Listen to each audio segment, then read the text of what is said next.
Assalamualaikum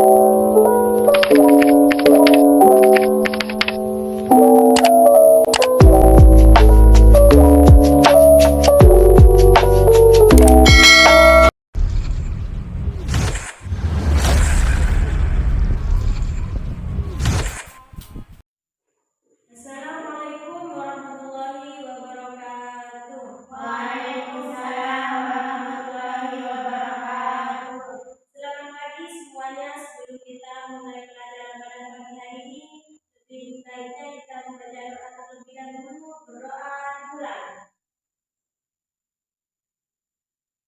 Berdoa selesai.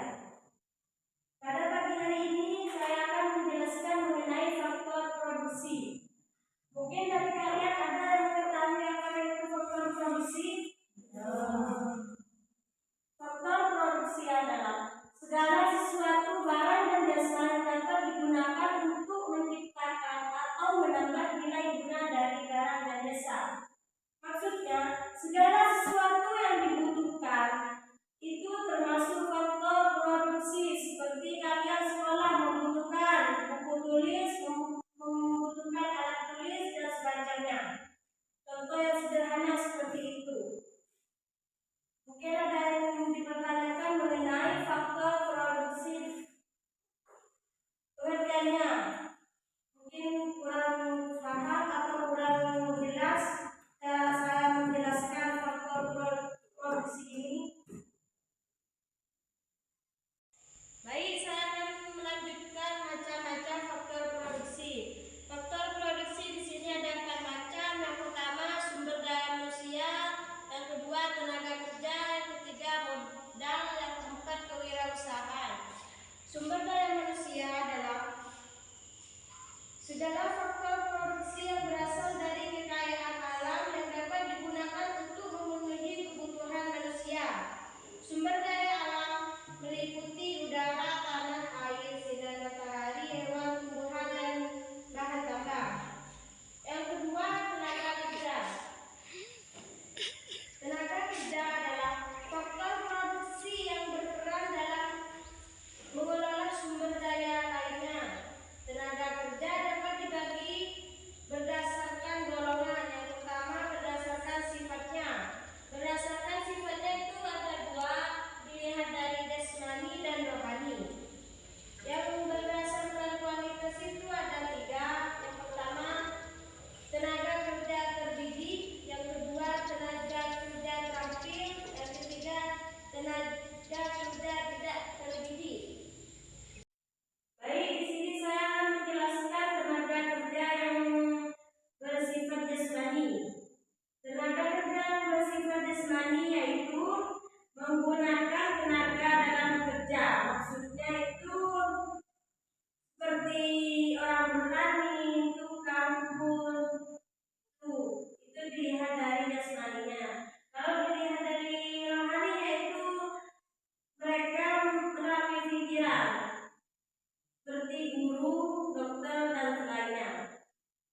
Berdasarkan kualitas tenaga kerja itu ada 3. Yang pertama tenaga kerja terdidik, maksudnya orang-orang yang berpendidikan. Begitu kurang lebihnya. Yang kedua keterampilan. Tenaga kerja yang membutuhkan keterampilan tertentu sehingga umumnya memerlukan pelatihan tertentu untuk dapat melakukan pekerjaannya. Seperti dalam bidang ahli penjahit, salon, kopi gitu. Itu termasuk tenaga kerja keterampilan. Dan terakhir tenaga kerja tidak terdidik, seperti kebalikannya yang dua tadi, seperti orang pemulung, tukang orang, itu kan tidak memerlukan pendidikan untuk menjalankan pekerjaannya seperti itu kurang lebih. Mungkin sebelum saya lanjutkan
Contohnya seperti kemampuannya kita sendiri, kita umpamanya mampu dalam bidang mengelola padi seperti itu.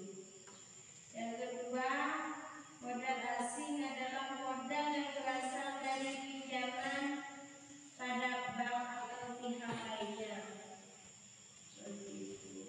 Yang ketiga, berdasarkan pemiliknya itu ada dua juga. Yang pertama individu, yang kedua umum. Individu adalah modal yang bersumber dan dimiliki oleh individu dan hasilnya dapat dikategorikan sebagai penghasilan bagi pemilik modal tersebut. Contohnya bunga tabungan. Seperti kita mempunyai ATM, kan pastinya setiap bulannya itu ada penarikan, entah itu 15.000 atau 10.000 seperti pajak gitu.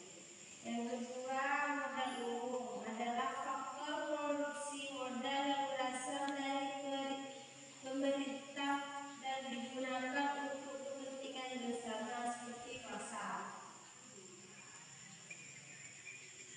Yang terakhir, berdasarkan bentuknya itu ada dua juga. Yang pertama, kontrak adalah modal yang bentuk fisiknya dapat dilihat selama proses produksi seperti contoh mesin, bahan baku.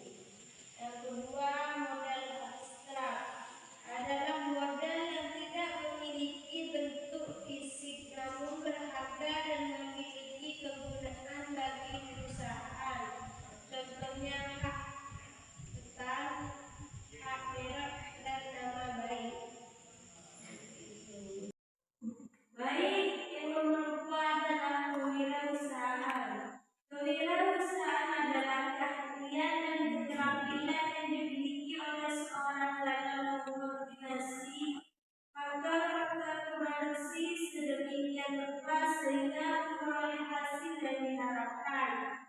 Pokok yang harus dilakukan oleh seorang pengusaha yang pertama, perencanaan, pergerakan, pengawasan, pengorganisasian.